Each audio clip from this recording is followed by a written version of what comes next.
nurra baay'ateera waaqa tola.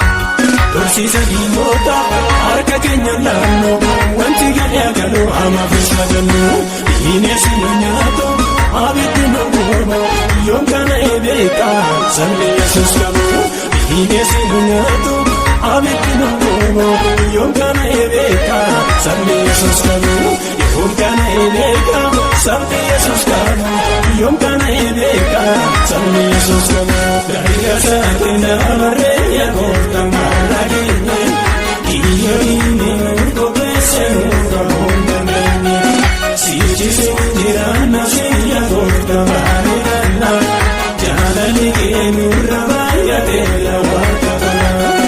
Sichise jiraanna siyya gooftaa maallaqanna jaalali kee nurra baay'ateera waaqa tola.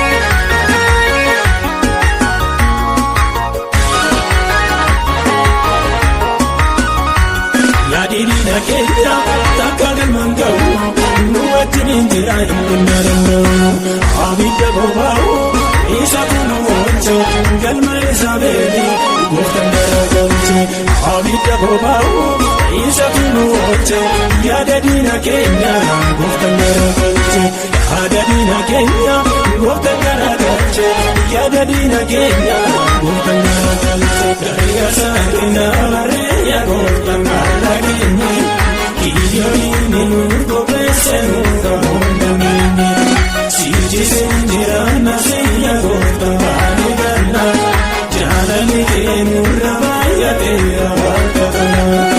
Sichise jiraanna siyya gooftaa maallaqanna jaalali kee nurra baay'ateera waaqa tola.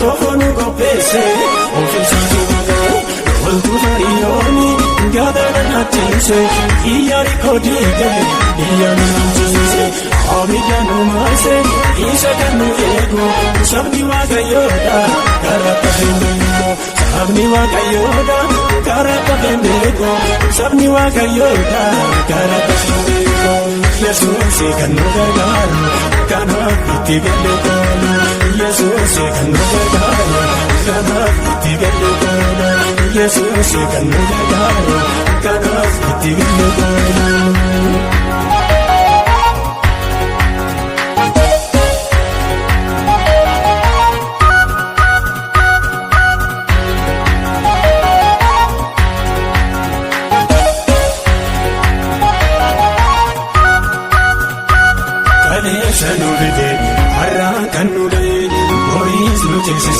Hirkoo keenya ta'e booddee ittiin deebinu kaayyoo guddaa qabna diinaa siin gabbarru Yesuus nu gaachana.